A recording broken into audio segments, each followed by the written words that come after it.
Hi everyone, welcome to my channel. Thank you for subscribing. You guys are so amazing. I've had quite a good increase, but do continue sharing and subscribing. Like and leave your comments in the comment section. So I'm starting today, which is part 2 of how to reprogram your mind. And I call this controlling or ridding yourself of negative thoughts. Maybe not completely true in terms of how hard it is, but how do you reduce negative thoughts is what I'm going to be talking about today. And given the current situation in Black America, which is pretty sad and very upsetting, I'm hoping that I can use my, share my thoughts on how you can go through or manage the stress that the situation has created. It is quite unfortunate and quite traumatizing, to say the least. And I do hope the families of George Floyd are comforted in these times, and even Black people as a race and America as a country. We need to do better. You know, we have to act right towards each other, one another, both people in uniform and people out of uniform. But more importantly, there has to be we need to put value for Black lives the same with every other life. Animals cannot have more value for their lives than a Black individual. Humans are humans, whatever creed, color, or race.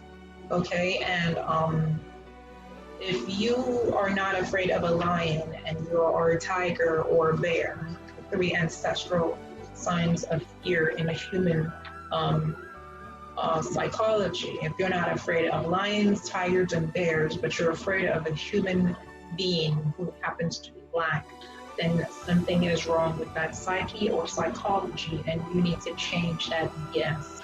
Okay? So I want to encourage everyone to find some solace, some calm, and some peace. Because we are not as strong as we think we are. Our minds are very fragile. A few people might be on the tipping point. Given the situation, I really hope you do not think the world is gone crazy. Okay, there are a few people who want us to believe that, but we have to believe that there is some good in humanity. Those who are trying and are putting in their best, and those who are trying to take away all the good stuff. Okay, so thank you, and let's encourage one another, okay? And let's get into it. So, remember when we talked about REBT? Our REBT definition is irrational thoughts, your emotive feelings, I beg your pardon, and your behavior or actions. The therapy is the T. REBT is a science of the mind, as we had discussed in the previous episode, part 1, reprogramming your mind. Don't forget to check the video out, okay? It's pretty somewhere up here. Right, so REBT is a science of the mind that helps us understand what's going on in our heads and how we can manage whatever the fallout may be, stressful or unstressful situations.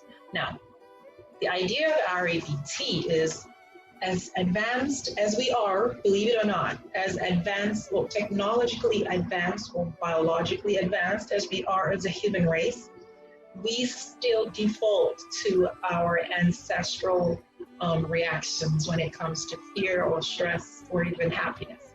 That is to say, our emotions are as basic as when we were children. Yes, and this is because there's something called an imprint period. I don't know if anyone has heard of an imprint period. It's the ages between 0 and 7. 80% of your personality is formed during this period, okay? What happens is children learn by watching, observing. So have you ever come across a kid who you tell, go sit down there, and they're like, go sit down there? Some parents often get upset when their children start cursing, and they're like, where did you get that from? You see, from the ages of 0 to 7, children simply sponge up their environment. Everything, they soak it all in. They soak it all in. So just because you the kind of environment you are in will determine the kind of kids you produce. Because at that point, they have no gates, they have no checkpoints, they have no feedback loop to say you are their feedback loop, you are their protection. Okay, so it's very important what you feed to young children because they soak it up. It forms their understanding of situations, and it forms their biases, prejudices, and much more. Okay, now going back to our ancestors, tigers, lions, tigers, and bears. Yes, back in the ancient days, when you saw a tiger or a lion or a bear, you were supposed to flee. Okay, we have fight or flight or freeze. Fight or flight is pretty popular, but we also have freeze. You know, when you're like, don't make a move, don't make any sudden moves. You know, so say you, what animal? I don't know. I know they say do not run from a bear because a bear can outrun you. So what do? Freeze, make no sudden moves, look at it in the face or don't. I don't recall that whole safety process, but flight, fight, or freeze is what our ancestors used to do. Now, because like I said, our emotions are still as basic as they were when we were kids, that means the environment is very scary, okay? My environments are very, oh my God, there's tigers, lions, and bears out there. You could fall into the stream and drown. You could eat poison ivy. I don't know. Poison grapes. You could have a nail stuck into your foot or a splinter in your finger or thumb. So our brain produces dopamine when we're happy and cortisol as stress, when there's stress in the environment, to help us take actions, okay? Both are helpful, but an excess of a particular one can put us in a very downward spiral overreaction. That means you would have someone who was overly scared of arachnoids, spiders. Spiders are not lions, tigers, and bears. Yes, given there's the spiders, they're dangerous, but what are the chances of a spider in your wall, on the wall in your house being venomous? Okay, but there are people who are terribly scared of bugs, regardless of harmful or not. They just have that phobia, okay? That's the extreme, okay? Now, what I'm trying to get to is the environment is scary, so we have developed negative thoughts to keep us alert to lions, tigers, and bears, okay? And now in our modern society and modern world, there are no lions, tigers, and bears roaming the streets. Well, safer when we were all almost the entire country was on lockdown, and we had wildlife, roaming about the highways and stuff like that and streets. That's because humans were, quarantined. Okay, so we have 90% of our thoughts are negative because of this survival instinct, survival mindset, okay? 5% neutral and 5% positive. Remember, thoughts give birth to feelings, feelings give birth to action. If you're constantly in this negative zone, okay, everything you see through the lens of negativity, okay? And only you can stop this from happening, okay? We're gonna do a mental exercise somewhere along the video, and I'm gonna show you how to switch or flip this, okay? Don't forget, thoughts always match the feeling. The thought will always match the feeling will always match the thought. There is no surprise, there's no sorcery, there's nothing in between. Your thoughts will be indicated in your feelings, and your feelings reflect your thoughts, okay? Now, moving on, brain language. Knowing full well that we do not, okay, have lions, tigers, and bears any longer walking the streets, but we still hold on to our brain language, which when cortisol flows into your system, it says, we're angry, show me how angry. I'm mad, show me. I'm furious, show me. Now, I have my props here, and anger. Okay?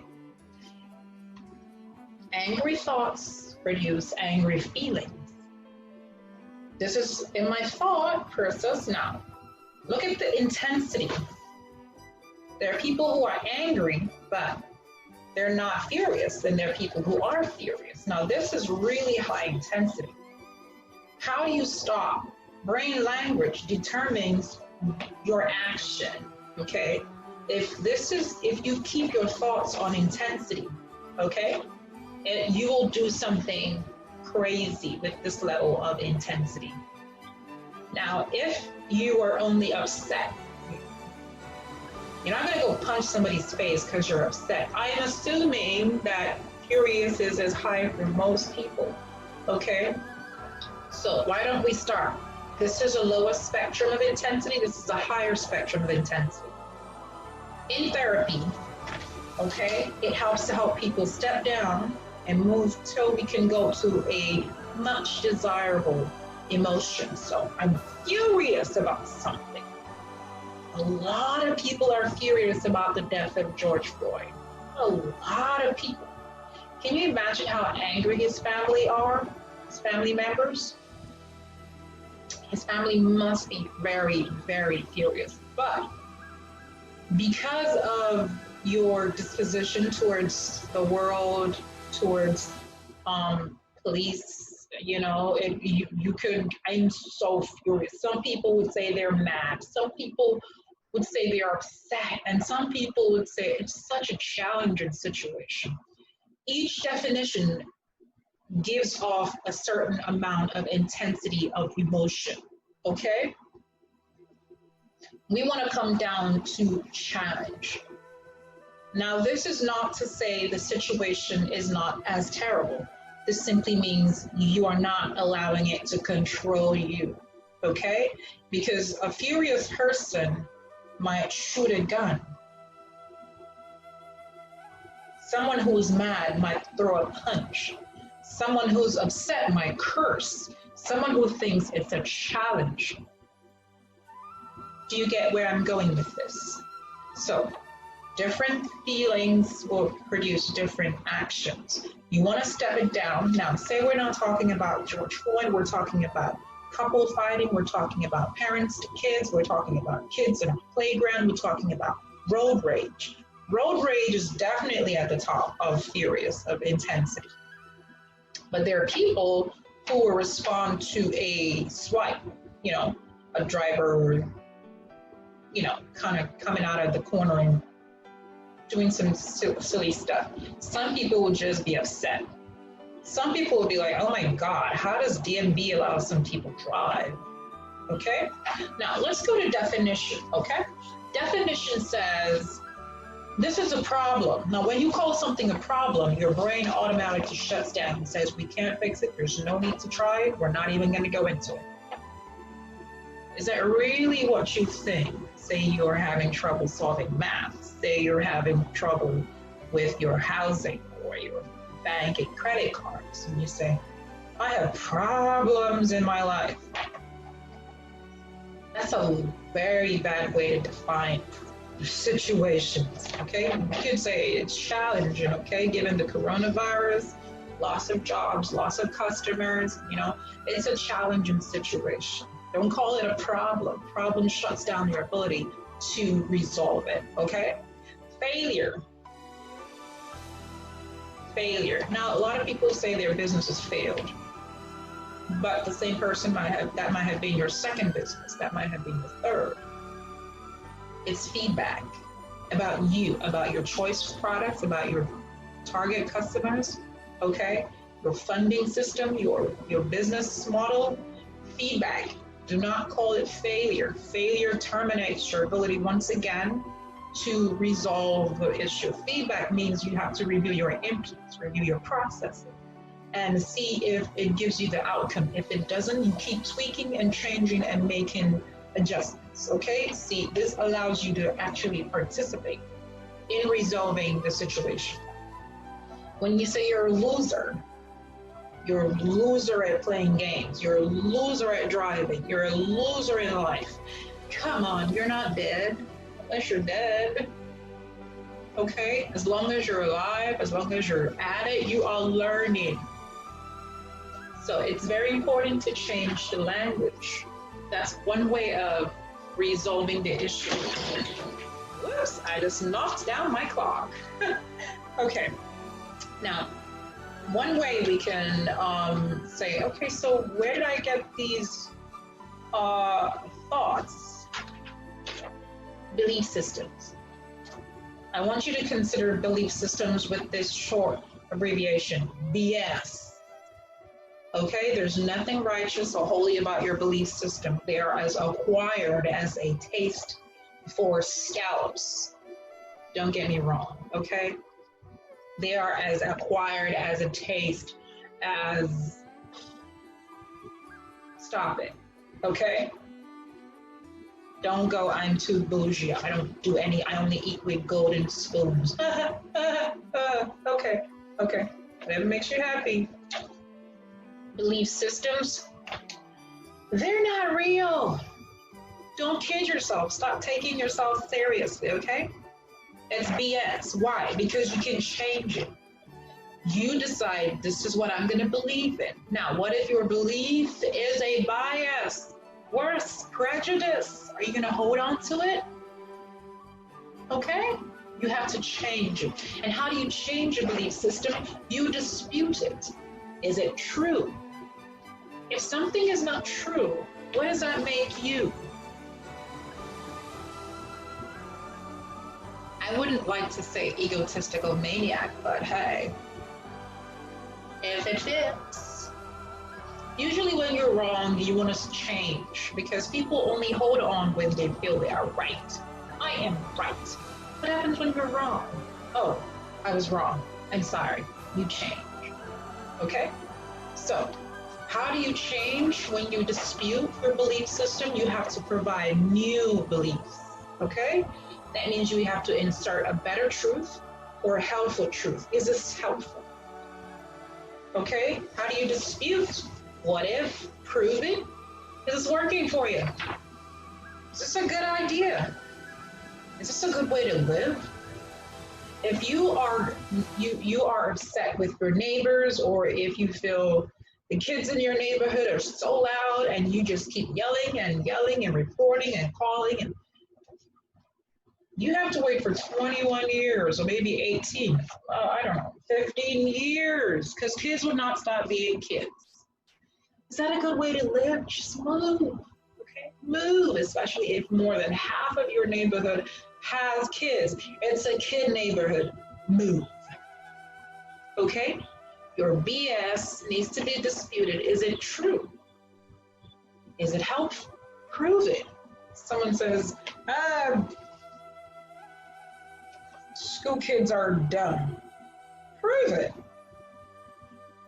You just said school kids, you know? So always, if you cannot prove a belief system, you should dump it quicker than a dump truck. I don't know, I couldn't come up with anything decent.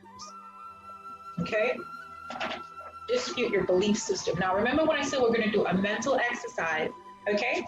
Mental exercise on how to catch your thoughts, stop your thoughts, snip, snip, and change, okay? That's a mental exercise. Catch, stop, change. CFC, CFC, CFC. Okay, never mind. This says end, okay? CEC. Nah. This is what we call, this is what I call the thought QA, okay? It's a mental exercise that you have to always initiate because the environment is scary or stressful or has stressors, okay? Driving is not stressful. It is how you feel about driving, because it's not a stressful activity, because some people feel very happy to drive for hours and hours on end, okay? What makes driving stressful is the emotion or the thought that you put into it or how you feel about it, okay? Catch, stop, change. What's that? Stop and drop and roll. Don't know, I can't remember how to put out fire. This is how you put out the fire of your thought process if it's not helpful, if it's not true. You catch it, you find yourself, oh, I'm feeling very upset right now. What is that? Well, okay, why am I so upset? And you change it. Don't forget, we do not, it doesn't mean that we are minimizing or, diminishing the intensity of the situation or problem. We're simply controlling how we react. We want a better reaction, okay? So catch it, stop it, change it. That's our mental exercise. Now, for those of you say, oh, when I get so upset, I don't know how to let go. Well, there's a science behind that. You know what the science is? All problems are maintained. You know what that means? That you can try and justify feeling angry, upset. You have to keep that wheel spinning for it to last. The minute you stop, catch, stop, change, it's terminated until whenever you put that back in there. That's why when people worry, okay? It says things take energy to maintain. You have to provide the energy for negative thoughts or positive thoughts or even neutral thoughts. You have to provide the energy. They do not keep spinning on their own. Okay? What's that law in motion in physics? Things will keep spinning or remain in motion until they come to a stop or until they come in contact with an external force. Okay? Right. In this situation, okay, if you do not exit from your negative thoughts, you are providing it the energy. Okay? Now, in simple terms, if you substitute anger for sadness or sadness for anger, you are going to keep playing this loop. You can't play both. When you're sad, you're sad. When you're angry, you're angry. Check it, okay? These emotions are inversely proportional. When one goes up, one goes down and disappears. When one comes up, one goes down and disappears, okay? You cannot hold both emotions. That is to say, if you want happiness, you have to keep playing the happy tune. Because I'm happy, okay? Happiness is the truth. This is the truth. Remain happy. We have a lot of worried people, and worry is actually irrational. So say you can't fix a problem and you're worried. How does this help the problem? Like, for real. How does worrying do anything? You're just feeding the monster of negativity in your head. Quit it. Sorry. So, remember when I said the clock? I knocked my clock down, sorry. How long do you want to maintain each of these emotions? These are perfectly healthy emotions. I'm sorry, yes, even envy is a healthy emotion. So, we're not that righteous as much as we'd like to think. Oops. Okay? You have to, these are things that require your energy to maintain.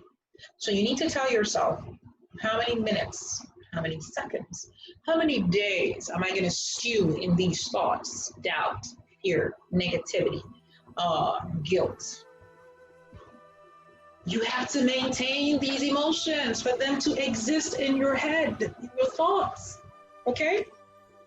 If you no longer, if you feel resentment or, you're playing that music in your head, okay? And I know it seems and sounds like you can't control it, but that's the lie our brain tries to tell us. Gotcha.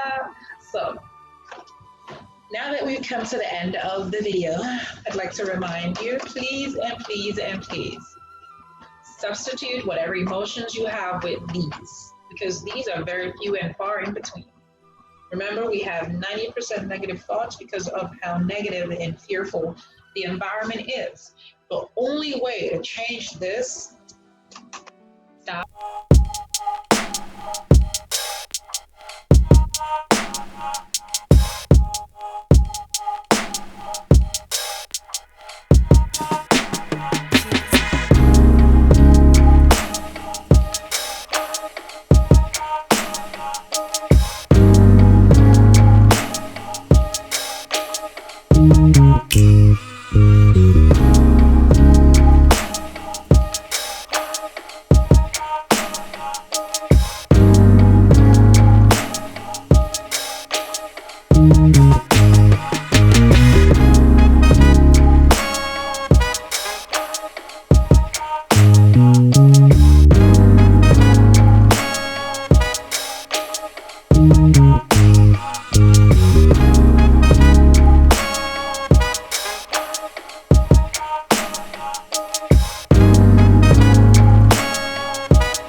You guys, and I do want to use this opportunity. Something great happened today. It was my mentor's birthday, Dr. Sunday Adelaja. Love you, love you, love you. Happy birthday to you, sir, and may you have many, many, many great awakening and epiphanies. Okay, love you, and comment, like, and subscribe. Okay, until next video. Toodaloo.